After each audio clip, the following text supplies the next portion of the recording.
Mon père m'a renvoyé de l'entreprise familiale que j'ai bâtie parce que j'ai annulé les réservations pour le mariage de ma sœur après qu'elle m'a été retiré l'invitation. Il a donné mon poste à son fiancé. Maintenant, leur entreprise de rêve s'est effondrée. Il était près de 22 heures et le bureau était vide, à l'exception du bruit de l'imprimante et de mon clavier. Je travaillais sur une offre commerciale d'une valeur d'environ 75 000 € pour l'un de nos clients réguliers. Je me souviens m'être senti fatigué mais satisfait. L'entreprise avait besoin de ce contrat et je voyais enfin une lueur d'espoir après 2 mois difficiles. Mon téléphone a vibré. Un message de groupe de ma sœur, Chloé. Tu ne participes plus à l'organisation du mariage. Julien pense que c'est mieux comme ça. C'était tout. Aucune explication. Pas de merci pour tout. Rien. Juste cette simple phrase. Je suis resté assis 1 minute à la regarder, attendant peut-être une suite, mais la conversation est restée silencieuse.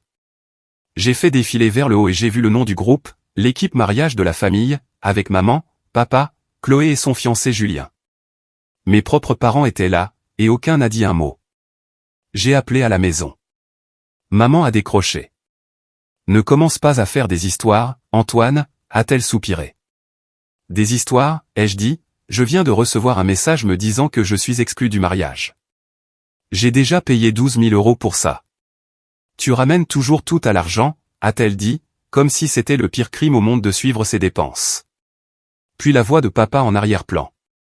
Laisse-les gérer ça, Antoine. Tu es trop contrôlant. Je gère les factures que tu m'as dit de gérer, ai-je répondu. C'est ce que je faisais, papa. Ils se débrouilleront. Tu rends toujours les choses plus compliquées qu'elles ne le sont. J'ai raccroché avant de dire quelque chose de pire.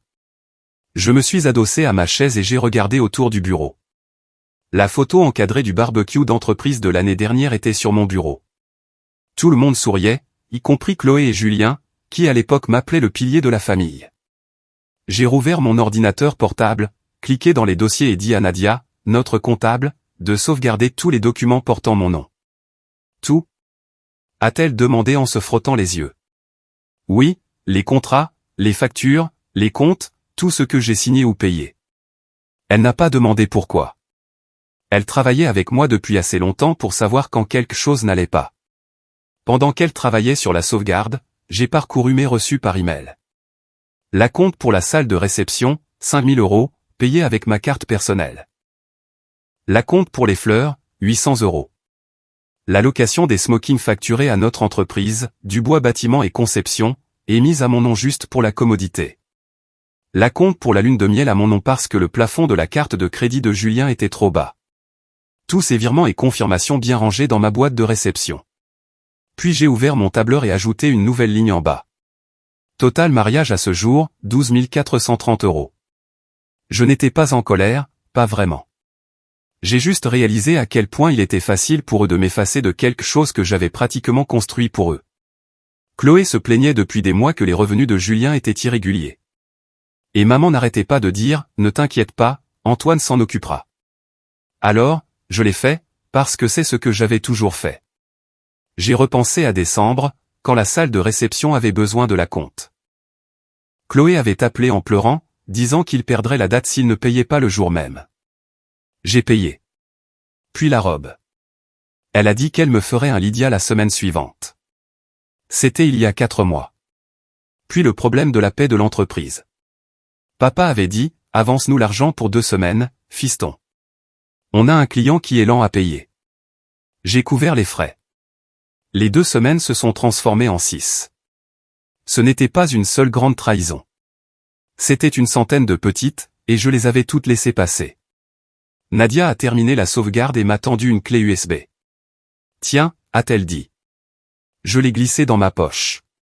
Merci. Rentre chez toi. Je fermerai. Avant de partir, j'ai supprimé la conversation de groupe du mariage de mon téléphone. Pas l'ancienne conversation familiale. Celle-là, je l'avais seulement mise en sourdine. C'était la conversation uniquement pour le mariage. Ensuite, j'ai ouvert mon email professionnel et créé un nouveau dossier pour les paiements du mariage. J'y ai glissé chaque confirmation, facture et message. La liste remplissait la moitié de l'écran. Le bureau était sombre, à l'exception de la lueur de l'écran. Le devis pour ce client était toujours ouvert, attendant les derniers chiffres. J'ai sauvegardé le fichier, fermé l'ordinateur portable et éteint les lumières. Alors que je sortais, mon téléphone a de nouveau vibré. Un SMS de maman. S'il te plaît, ne rends pas les choses plus difficiles pour ta sœur. Pas de merci. Pas de nous en reparlerons. Juste un autre ordre déguisé en faveur. Je n'ai pas répondu. Le temps que j'arrive au parking, l'air de la nuit était froid. Je suis resté là une seconde, regardant les fenêtres du bureau et pensant à tout le temps que j'avais perdu à essayer de faire tourner le monde des autres pendant que le mien était en pause. C'est là que j'ai eu le déclic. S'il voulait m'exclure du mariage, très bien. Il pouvait aussi être exclu de mon portefeuille, de ma patience, de mon temps libre à régler chaque problème qu'il créait. J'ai déverrouillé ma camionnette, laissé tomber la clé USB dans la console centrale et démarré le moteur. Ils m'ont viré par un message de groupe, ai-je dit à personne. Puis j'ai passé une vitesse. Très bien, ils peuvent gérer la note. Maintenant vous savez ce qui s'est passé. Laissez-moi vous parler un peu de nous. Je m'appelle Antoine Dubois.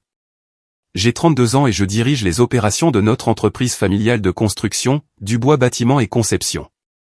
Mon père, Gérard, l'a fondée à la fin des années 90. Maman, Denise, s'occupe des relations avec les clients, ce qui signifie principalement des commérages et des déjeuners d'affaires. C'est moi qui dirige vraiment la boutique, gère la paie, les offres, tout. Ma sœur, Chloé, ne travaille pas là. Elle est influenceuse, ou essaie de l'être. Son fiancé, Julien, traîne dans les parages, parlant toujours de grandes opportunités. Le lendemain matin, je me suis assis à mon bureau, j'ai ouvert les comptes partagés et j'ai commencé à vérifier tout ce qui portait mon nom. Chaque transaction, chaque facture. Ce n'était pas la colère qui me motivait. C'était la curiosité qui avait manqué de patience. Papa utilise les mêmes phrases depuis toujours. Tu as de la chance de gagner plus. Maman ajoutait toujours sa version. On te remboursera quand le refinancement sera accepté. Il y avait toujours un autre refinancement. Une autre excuse. Je continuais à tout réparer parce que c'est ce que j'avais toujours fait. Pendant que je triais les reçus, j'ai pensé à la façon dont ce schéma ne s'arrêtait jamais. Même au travail, papa se vantait de moi auprès des clients. Mon fils est le cerveau de cette boîte. Puis il m'appelait le gamin devant l'équipe. J'avais transformé cette entreprise en quelque chose d'organisé, de rentable, de stable, mais j'étais toujours traité comme une pièce de rechange qu'il pouvait remplacer quand il le voulait. Vers midi, notre avocat, maître Victor Leroy, est passé pour finaliser des permis pour un petit chantier commercial. C'est le genre de personne qui parle comme si chaque problème n'était qu'une simple formalité administrative. Nous avons examiné les signatures, les numéros de projet, tout était normal jusqu'à ce qu'il feuillette un dossier et dise, au fait, le transfert de propriété a été effectué.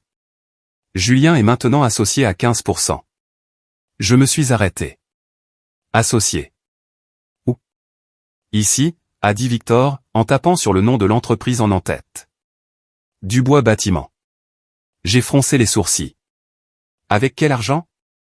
Il a plissé les yeux sur le dossier. Ils ont reclassé vos avances de prêt antérieures comme un apport en capital à votre nom, puis ont émis 15% pour Julien sur la base de cette valeur théorique. Je n'ai rien dit pendant 10 bonnes secondes. Vous me dites que c'est moi qui ai payé pour ça? Il a haussé les épaules. C'est ce qui est écrit. Il a fermé le dossier. Je supposais que vous aviez approuvé. Il était parti avant même que je me lève. Je suis allé directement au bureau de Nadia. Elle a levé les yeux, confuse. On change les accès, ai-je dit. Aujourd'hui. Quoi? Toutes les cartes de l'entreprise sauf la mienne. Annule-les. Désactive les paiements automatiques. Transfère les identifiants actifs sur mon compte uniquement. Fais-le discrètement. Elle a cligné des yeux. Ça va les contrarier. Ils s'en remettront, ai-je dit. Commence par l'Amex. Elle a ouvert son ordinateur portable. Je suis resté à côté d'elle jusqu'à ce qu'elle confirme l'email de désactivation. Je ne prenais plus de risques. De retour dans mon bureau, j'ai ouvert notre portail bancaire et j'ai examiné les dépenses récentes. Plusieurs paiements intitulés honoraires de conseil et primes marketing figuraient sous le nom de Julien. Il n'était pas là 2 semaines auparavant. J'ai fait une capture d'écran de chacun et les ai sauvegardés sur une clé USB. J'ai ouvert le tiroir et sorti tous les relevés papier que j'avais de l'année écoulée. Chaque ligne racontait la même histoire. Moi qui payais, eux qui promettaient. Vers 15 heures, maman a appelé. J'ai répondu car je savais qu'elle continuerait d'essayer. Ton père dit que les cartes de l'entreprise ne fonctionnent pas, elle a dit, elles sont annulées. Pourquoi ferais-tu ça? Julien a besoin d'un accès maintenant qu'il est associé. Il peut utiliser le sien, ai-je dit. Ce n'est pas très solidaire, Antoine. J'ai fini de soutenir des adultes, lui ai-je répondu. Si vous vouliez qu'il ait le contrôle, vous auriez dû utiliser votre argent, pas le mien. Elle a soupiré au téléphone. Tu es toujours si froid. Peut-être que si vous arrêtiez de profiter de moi, je me réchaufferais. Puis j'ai raccroché. En fin d'après-midi, j'avais changé les mots de passe, mis à jour les signataires et créé une sauvegarde privée par email. Nadia est passée avec des rapports de confirmation imprimés. Toutes les cartes sauf la tienne sont désactivées. Paiements automatiques coupés. Les listes de paie sont sur ton bureau. Merci, ai-je dit. Rentre plus tôt. Elle a hoché la tête, toujours inquiète. Quand elle est partie, j'ai sorti la liste des fournisseurs des comptes fournisseurs. Tous les noms correspondaient sauf deux, tous deux liés au contact de conseil de Julien. Je ne les avais jamais rencontrés. Pas de numéro siret, pas d'adresse, des fournisseurs fantômes. J'ai sauvegardé des copies et regroupé les incohérences des fournisseurs dans un dossier propre. Puis je me les suis envoyés par email. Objet, archives personnelles. Comme je l'avais fait 100 fois auparavant en couvrant les erreurs de ma famille. Sauf que cette fois, je ne couvrais rien. À 18 heures, papa est entré, irrité. Qu'est-ce que tu as fichu avec les cartes? Elles étaient utilisées à mauvais escient. J'ai dit, tu n'as pas à en décider. Je viens de le faire, ai-je dit. Si Julien est un associé, il peut financer ses propres dépenses. Son visage est devenu rouge. Tu te crois plus malin que tout le monde? Non, ai-je dit en rangeant mon ordinateur portable, juste plus prudent. Il a commencé une autre phrase, mais j'étais déjà à la porte. Ce soir-là, à la maison, je me suis assis à la table de la cuisine avec mon ordinateur portable ouvert et j'ai ajouté une dernière note sous le tableur que j'avais commencé la veille. Fonds personnels dépensés pour la famille ou l'entreprise, non remboursés, 48 230 €. À côté, j'ai tapé une simple ligne. C'est fini. J'ai fermé l'ordinateur portable et fixé l'écran sombre une seconde. On m'avait élevé en me faisant croire qu'être responsable signifiait tout réparer, payer, gérer, aplanir les choses. Il s'est avéré que tout ce que ça a fait, c'est faire de moi une cible facile. Le lendemain matin, j'avais fini de réfléchir. Je suis arrivé au bureau tôt, j'ai ouvert mon ordinateur portable et j'ai sorti tous les contrats des prestataires du mariage qui étaient encore à mon nom. Le premier était la salle de réception. J'ai appelé, leur ai donné le numéro de contrat et j'ai dit, annuler. La réservation est au nom d'Antoine Dubois. Le gérant a hésité une seconde, puis a confirmé. Les remboursements retournent sur les cartes d'origine. J'ai parcouru la liste. Le fleuriste, le traiteur, la location de smoking, l'agence de voyage pour la lune de miel. Chaque appel était bref et poli. Je n'ai rien expliqué ni justifié. Quand on me demandait si quelque chose s'était passé, je répondais, les plans ont changé. Les confirmations de remboursement ont commencé à arriver dans ma boîte de réception dans l'après-midi.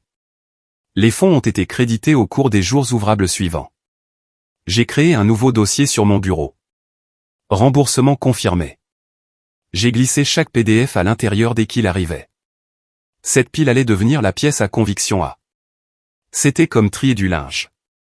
Pas d'émotion, juste nettoyer ce qui était déjà à moi. Vers 10 heures, j'étais à mi-chemin de la vérification de nos factures de chantier quand la porte du bureau s'est ouverte violemment. Julien est entré, portant sa chemise habituelle trop serrée et son parfum bon marché. Tu ne peux pas simplement retirer le financement, a-t-il dit, la voix sèche. Je n'ai même pas levé les yeux. Ce n'était pas un financement, ai-je dit. C'était un remboursement. Grosse différence. Il s'est approché de mon bureau.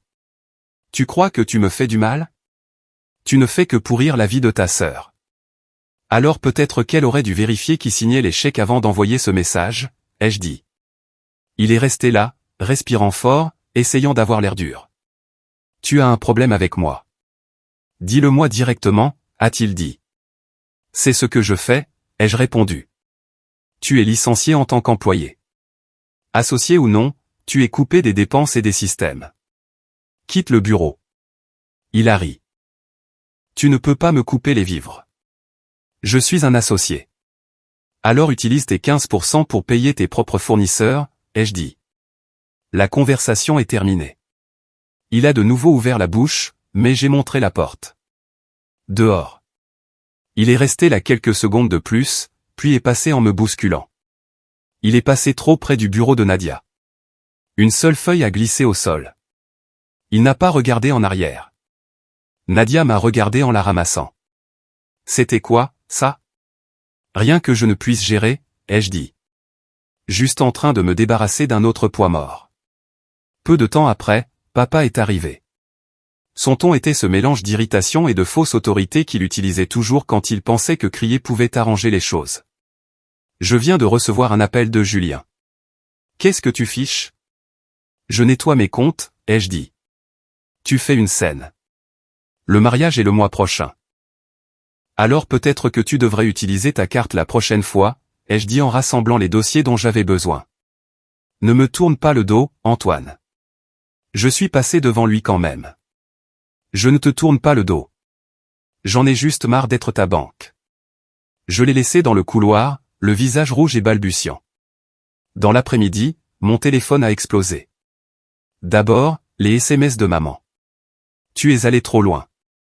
Puis les publications de Chloé ont commencé à apparaître sur les réseaux sociaux. Elle a écrit un long paragraphe sur la façon dont son frère toxique avait ruiné son jour spécial par jalousie. Le genre de choses que les gens publient quand ils ont besoin que des inconnus prennent leur parti. Je n'ai pas commenté. Je n'ai même pas lu le tout. Mais le soir, les commentaires ont commencé à changer. Les gens demandaient qui avait payé quoi. Certains de nos parents se sont joints à la conversation, lui rappelant qui avait couvert les acomptes. Puis des captures d'écran ont commencé à faire surface. De vieilles photos de moi signant les papiers de la salle de réception. Des messages d'elle me remerciant d'avoir payé. Je n'ai rien divulgué, mais Internet n'a pas besoin d'aide pour trouver des preuves. Maman a appelé 3 fois ce soir-là. J'ai laissé sonner. Papa a envoyé un seul SMS. Règle ça avant de nous couvrir de honte. Je ne lui ai pas répondu non plus. Quand je suis arrivé le lendemain matin, Nadia était déjà à son bureau. Elle avait l'air nerveuse.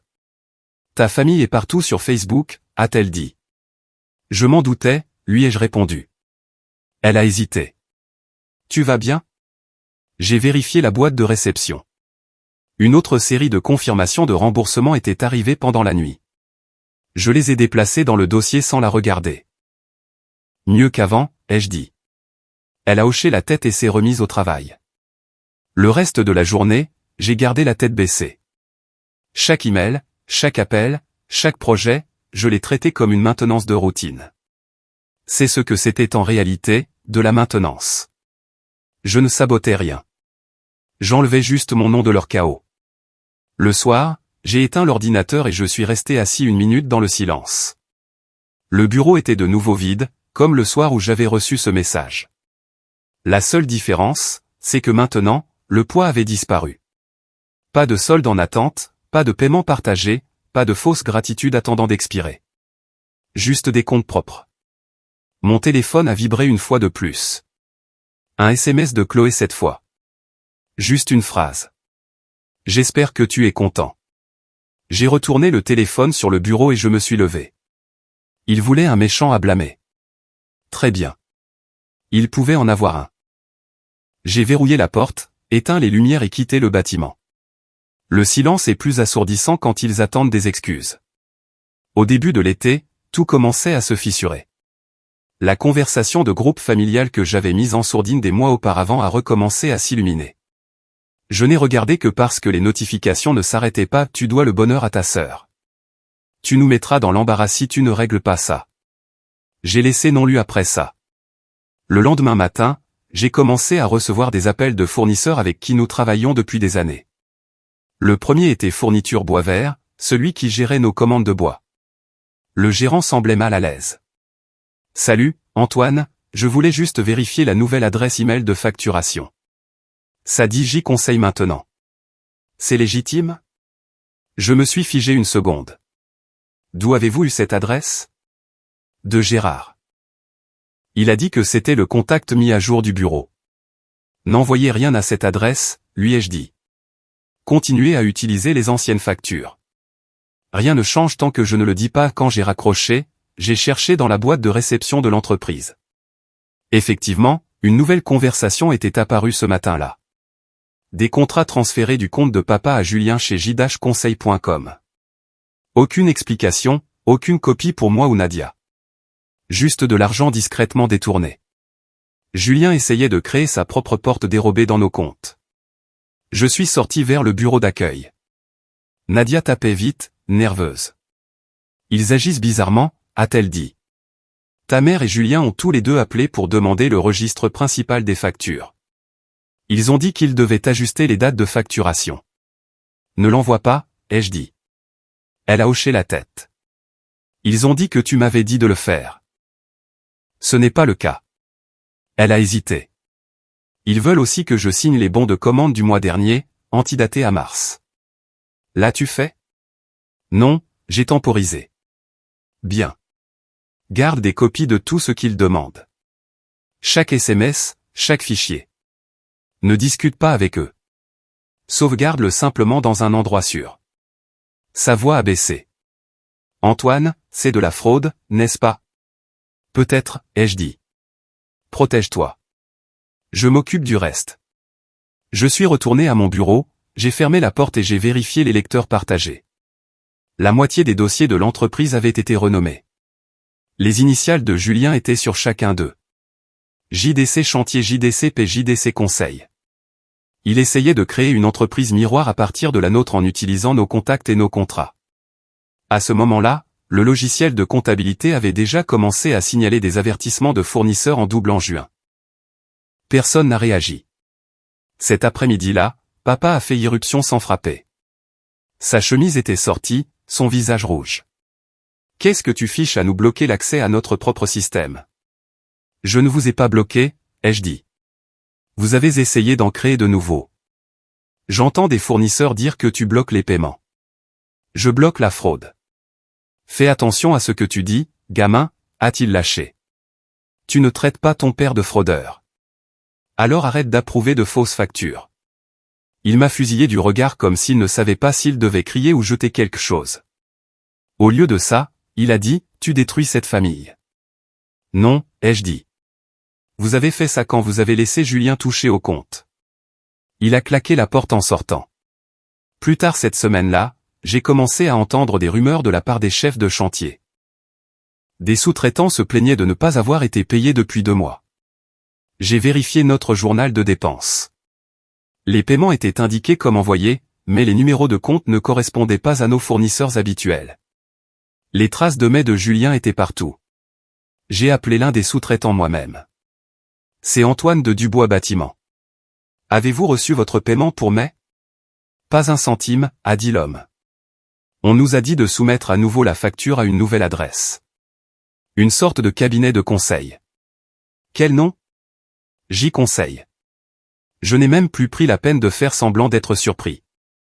Ce soir-là, après que tout le monde soit parti, je me suis assis dans le bureau sombre, avec seulement le moniteur éclairant la pièce. J'ai ouvert tous les dossiers de comptabilité que j'ai pu trouver, un par un, et j'ai tout téléchargé. Transactions, fiches de paie, relevés bancaires, chaque entrée suspecte liée au nom de Julien. Une fois terminé, j'ai créé une archive cryptée sur mon disque dur. Cela a pris 3 heures. Chaque fichier devait être vérifié 2 fois, chaque document renommé et daté. Je n'ai rien modifié ni déplacé des serveurs de l'entreprise. Je me suis juste assuré d'avoir une trace propre de ce qui s'était réellement passé avant que quelqu'un ne décide de modifier l'histoire. À minuit, j'avais une archive soignée de ce que ma famille était devenue. De faux fournisseurs, des paiements détournés et une piste croissante de factures impayées. Le lendemain matin, Nadia avait l'air épuisée. Elle a dit que papa s'était présenté sur un chantier et avait commencé à crier sur les ouvriers, les accusant de saboter l'entreprise. Il a blâmé les erreurs de bureau pour les sous-traitants impayés. Certains gars ont menacé de partir. Un a déjà démissionné sur le champ. Je lui ai dit de rester en dehors de ça et de faire profil bas. Ne prends pas d'appel de mes parents, ai-je dit. S'ils ont besoin de quelque chose, ils peuvent passer par moi. Elle a hoché la tête. Antoine, à quel point c'est grave?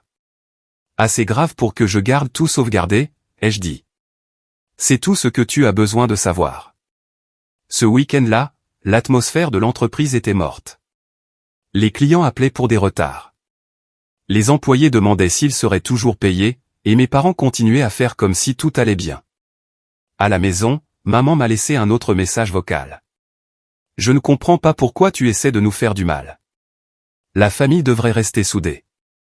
Je l'ai supprimé sans écouter le reste. La vérité, c'est que je n'essayais de faire de mal à personne. Je m'assurais juste que leur désordre ne m'enterre pas aussi. Ce dimanche soir, je me suis de nouveau assis à ma table de cuisine. La clé USB d'avant était branchée sur mon ordinateur portable.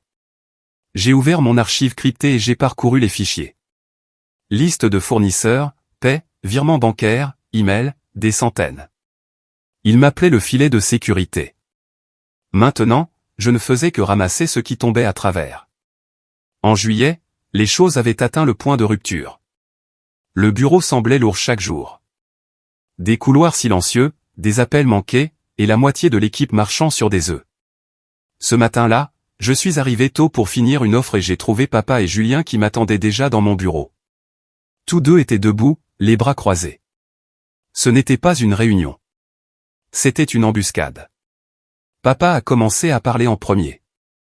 Nous avons eu des plaintes, a-t-il dit. Tu crées de l'instabilité. De la part de qui, ai-je demandé. Des clients, a-t-il lâché. Ils sont nerveux. Tu coupes les vivres aux gens, tu remets en question les factures, tu donnes l'impression que nous sommes désorganisés. J'ai regardé Julien. Nous sommes désorganisés. Julien est intervenu. C'est cette attitude le problème. Tu fais croire à tout le monde que quelque chose de louche se passe. Il y a quelque chose de louche qui se passe, ai-je dit. Vous avez détourné des paiements de fournisseurs vers votre société écran. Papa a frappé la main sur le bureau. Assez. Tu n'accuses pas ta famille de vol. J'énonce des faits, ai-je dit. Il s'est approché. Tu es hors de contrôle. Tu nous donnes une mauvaise image. Je l'ai regardé fixement, alors arrêtez de donner aux gens des raisons de mal vous voir. Il a soupiré, passant à sa fausse voix calme. Nous devons prendre du recul, un congé temporaire, juste le temps que les choses se calment. Je savais ce que ça voulait dire. Alors, tu me vires? Non, a-t-il dit rapidement. Juste une pause. D'accord, ai-je dit. Envoyez-moi les papiers. Julien a souri d'un air suffisant, comme s'il avait gagné quelque chose. Nous demanderons à notre avocat de les rédiger. J'ai hoché la tête, me suis assis et j'ai attendu que papa sorte un dossier de sa mallette. Les papiers étaient déjà imprimés. Il n'a même pas essayé de le cacher. Signe ici, pour accuser réception d'un départ volontaire, a-t-il dit. J'ai parcouru le document. Une décharge standard. Pas d'indemnité de départ, pas de responsabilité. J'ai signé. Problème résolu. Bien, a dit papa, se détendant un peu. Nous nous occuperons des choses à partir de maintenant. J'en suis sûr. Avant qu'il ne puisse dire autre chose, je me suis tourné vers mon ordinateur, j'ai connecté ma clé USB et j'ai tranquillement copié les fichiers restants du système partagé. Dossier de projet, email, registre de paie, les dernières pièces. Julien l'a remarqué et a ouvert la bouche pour protester, mais je l'ai interrompu. C'est mon travail. Je prends ce qui m'appartient. Quand la barre de progression a atteint 100%, j'ai éjecté la clé, l'ai glissée dans ma poche et me suis levé. On a fini ici. Papa a essayé de dire autre chose sur la loyauté familiale, mais je passais déjà devant eux. Aucun ne m'a suivi. Cet après-midi-là, j'étais à la maison en train de parcourir mes emails quand la sonnette a retenti. J'ai regardé par le Judas. Chloé. Elle était là, le mascara coulé et les mains tremblantes. J'ai entrouvert la porte. Tu as tout gâché, a-t-elle dit immédiatement. Tu ne supportais pas de ne pas être aux commandes, alors tu as tout fait brûler. Non, ai-je dit, j'ai arrêté de payer pour ton fantasme. Tu es incroyable, a-t-elle lâché. Tu es censé être mon frère. Je l'étais, jusqu'à ce que tu me vires par un message de groupe. Elle a commencé à pleurer, puis à crier à nouveau. Tout est sorti par vagues. Comment le mariage a été annulé, comment les gens parlaient, comment maman disait que j'avais perdu la tête. Je n'ai pas interrompu. Je suis juste resté là jusqu'à ce qu'elle n'ait plus rien à dire. Puis mon ordinateur portable a sonné sur le bureau derrière moi. Un email du gérant de la salle de réception est apparu. Suite à votre demande, nous avons réactivé la réservation de mariage originale. Veuillez confirmer les détails de paiement. Je l'ai ouvert et l'ai lu 2 fois. Le message ressemblait exactement à mon style. Même objet, même bloc de signature. J'ai affiché les en-têtes complets. L'adresse IP d'origine correspondait au Wi-Fi de la maison de mes parents. J'ai tourné l'écran vers Chloé. Dis à maman de changer au moins l'objet la prochaine fois. Elle s'est figée, le visage blême. De quoi tu parles? Je parle de votre famille qui se fait passer pour moi pour récupérer une réservation que j'ai payée.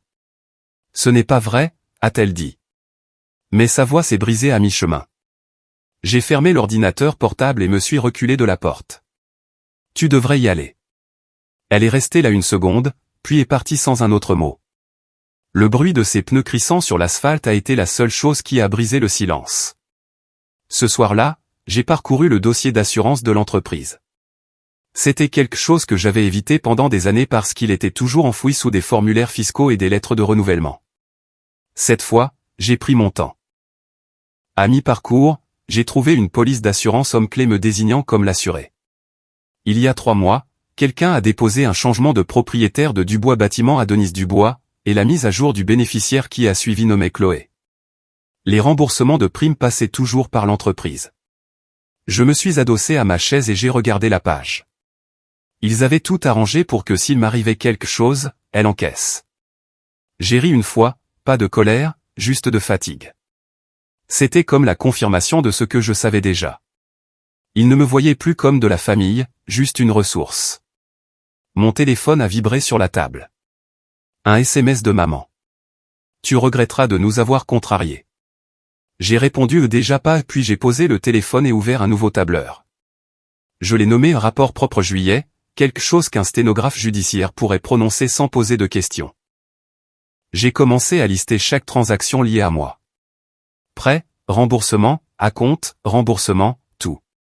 Pas de modification, pas d'opinion, juste la vérité. J'ai tagué le fichier dans mes notes comme pièce à conviction B. Quand j'ai eu fini, je l'ai sauvegardé 2 fois. Une fois localement, une fois sur la clé. Il pensait que je me battrais, mais il n'y avait plus rien à discuter. Il voulait le chaos. Je voulais des archives. Il pensait que je me battrais. J'ai juste commencé à documenter. À l'automne, la famille Dubois faisait comme si de rien n'était. Chloé et Julien se sont mariés rapidement à la mairie.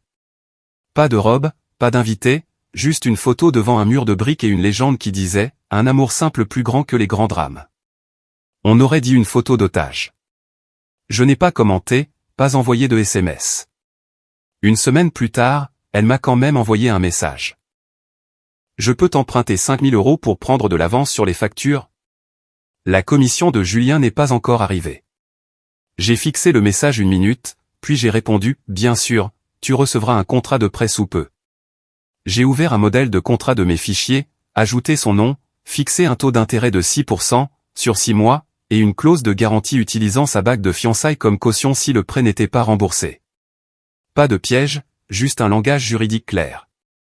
Je l'ai signé et l'ai envoyé en PDF. 2 heures plus tard, le document est revenu avec sa signature numérique en bas. Pas de message joint. J'ai viré l'argent. Pas d'émoji, pas de félicitations. Uniquement des affaires. Le lendemain matin, j'ai retrouvé Nadia dans un bistrot près de la zone industrielle. Elle avait l'air fatiguée mais calme.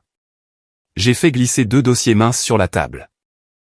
L'un intitulé « Remboursement confirmé », l'autre un paquet compilé des comptes de l'entreprise.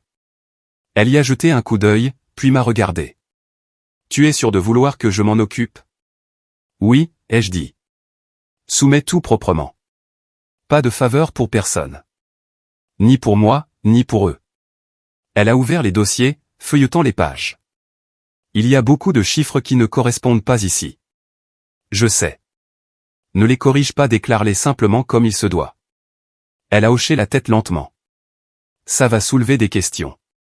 Bien, ai-je dit. Nous avons fini le petit déjeuner principalement en silence. Quand nous nous sommes levés pour partir, elle a hésité. Antoine, si ça tourne mal, ils vont te blâmer. Ils l'ont déjà fait, ai-je dit. Ça leur donne juste une raison qu'ils ne peuvent pas contester. Au cours des semaines suivantes, Nadia a travaillé sur la comptabilité de fin d'année de l'entreprise. Elle n'a rien caché. Chaque facture en double, chaque faux fournisseur, chaque dépense sous le nom de Julien. Le logiciel de rapprochement des systèmes a automatiquement signalé les incohérences. Une fois que c'est arrivé, tout le reste était hors de nos mains. Ça n'a pas pris longtemps. En 10 jours, elle m'a transféré un court email de notre fournisseur de logiciels de comptabilité. L'objet était « Irrégularité de compte détectée. Signalez à votre expert comptable externe connecté. Un dossier prêt pour audit est disponible sur demande. » Elle a ajouté une ligne en dessous. C'est fait. J'ai répondu « Merci ». C'était tout. Pas de grand discours, pas de panique, juste un processus faisant ce pourquoi il a été conçu. Enregistré et corrigé. Quelques jours plus tard, j'ai emballé quelques affaires pour Chloé. Je ne lui devais pas de cadeau, mais je voulais boucler la boucle. J'ai utilisé une boîte noire mat, simple et soignée. À l'intérieur, j'ai placé une copie imprimée de son contrat de prêt signé, le reçu de remboursement original de la salle de réception du mariage, et une petite plaque en métal gravée de 3 mots, payé en totalité. Finalement, j'ai laissé la boîte au concierge de son immeuble. Pas de mots. Elle comprendrait de toute façon. Le même soir, mon téléphone a vibré avec un message vocal. Maître Victor Leroy, l'avocat de la famille, d'un ton prudent. Salut, Antoine. Juste pour te prévenir. Les auditeurs ont demandé les dossiers complets de l'entreprise. Je ne sais pas ce qui a déclenché ça, mais c'est officiel maintenant. Rappelle-moi quand tu pourras. Je ne l'ai pas rappelé. J'ai écouté une fois, les sauvegarder et les supprimer. À ce stade, je n'étais plus en colère. Je n'étais même plus curieux de savoir comment ça se terminerait. J'avais passé des mois à regarder ma famille tourner chaque situation à son avantage. Maintenant, le système qu'ils avaient abusé prêtait enfin attention.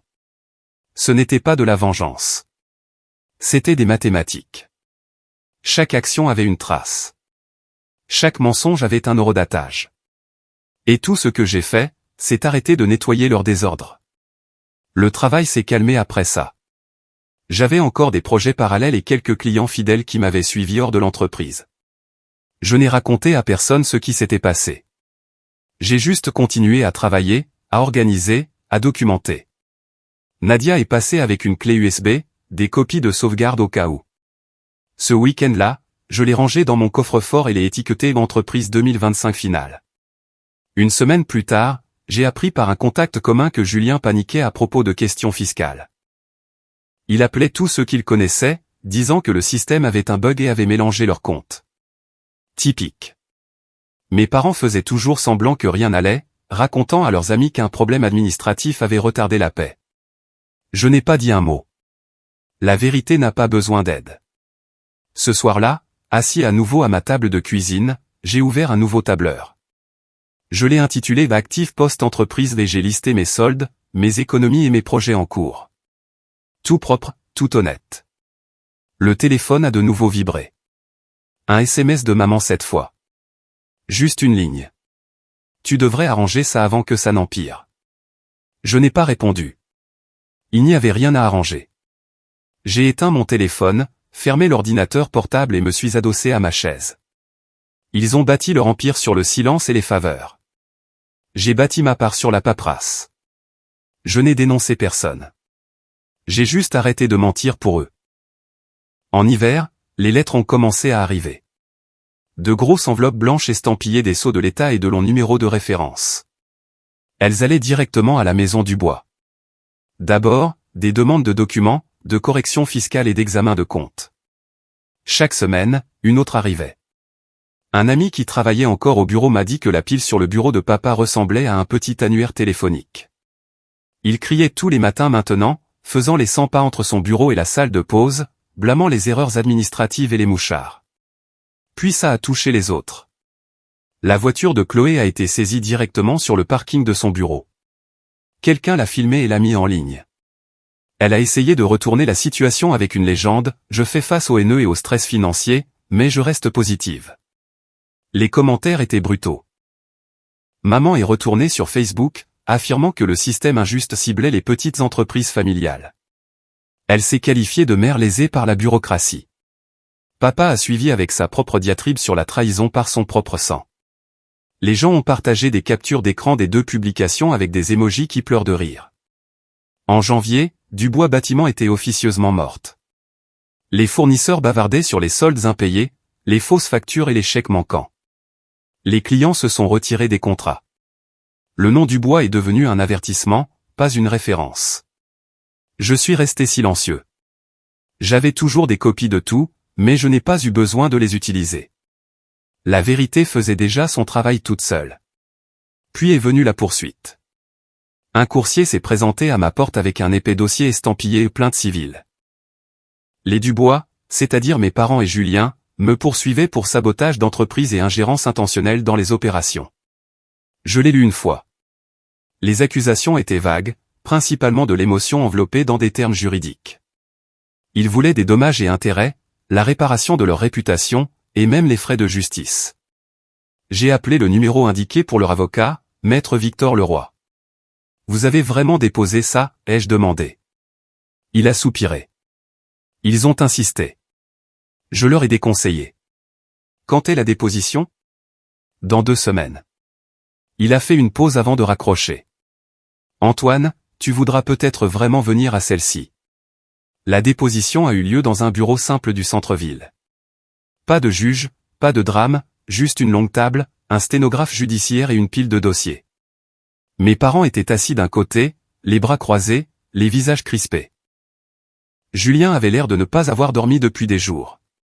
Chloé n'est pas venue. Leur avocat a commencé par lire des déclarations sur la façon dont j'avais saboté les systèmes, restreint l'accès et déclenché un examen financier par vengeance. Quand ce fut mon tour, j'ai dit une seule phrase. Je suis parti en juillet. Le système a commencé à signaler des divergences de fournisseurs en juin. L'audit formel a débuté en septembre. Je n'ai rien déclenché. Mon avocat a fait glisser une pièce à conviction sur la table. C'est exact, a-t-il dit. La plateforme de comptabilité a commencé à signaler automatiquement ces divergences en juin, avant le départ de Monsieur Dubois. La mission d'audit externe a commencé en septembre. Cette séquence est documentée. Le visage de papa est devenu pâle. Maman a murmuré quelque chose dans sa barbe. Julien a juste fixé la table. Leur avocat a essayé de s'opposer, mais mon avocat a continué. Pour mémoire, il existe une documentation de toutes les transactions, et aucune ne pointe vers Antoine Dubois comme source du problème. Le sténographe a fait une pause juste assez longue pour sentir l'air se vider de la pièce. Leur avocat a fermé son dossier. Pas d'autres questions. Nous avons levé la séance. En sortant, mon avocat a fait glisser 2 dossiers sur la table. Remboursement confirmé. Marqué comme pièce à conviction A et rapport propre juillet comme pièce à conviction B. Pas de discours, juste des étiquettes. Après, papa m'a rattrapé dans le couloir. Sa voix tremblait. Tu as détruit le nom de cette famille. Je l'ai regardé. Je n'ai rien détruit. J'ai rétabli l'équilibre. Il n'a pas répondu. Il s'est juste éloigné en marmonnant sur la loyauté. Cet après-midi-là, j'ai signé mes derniers papiers de séparation. L'entreprise me devait des congés payés non pris et un petit pourcentage sur d'anciens projets. J'ai pris le paiement, par virement direct uniquement, et ce fut la fin. Une semaine plus tard, leur avocat a déposé un avis de désistement volontaire. En février, j'avais enregistré ma nouvelle société, Groupe de Gestion Dubois. Une personne, un bureau, un ordinateur portable. Je ne voulais pas d'équipe ni de frais généraux, juste des petites entreprises clientes qui voulaient des comptes propres et des conseils honnêtes. Je travaillais tranquillement depuis un bureau loué au centre-ville. Quelques anciens contacts m'ont trouvé par le bouche à oreille. Le travail n'était pas tape à accent grave-l'œil, mais il était solide. Nadia m'a aidé à mettre en place les systèmes. Elle faisait de la comptabilité en freelance à l'époque. Ça fait bizarre de tout recommencer, a-t-elle dit un soir alors que nous examinions les dossiers de nouveaux clients. C'est mieux comme ça, lui ai-je répondu. Plus petit, plus propre. Elle a souri. Et plus calme. Exactement. Le lendemain matin, je suis entré dans mon petit bureau, j'ai fait du café et j'ai ouvert mon tableau de bord client. Le soleil frappait les stores juste comme il faut, et pour la première fois depuis des années, je ne sentais pas que je devais quoi que ce soit à qui que ce soit. Ils ont appelé ça une trahison. J'appelle ça l'équilibre. Je n'ai pas brûlé le pont. J'ai juste arrêté de les porter de l'autre côté.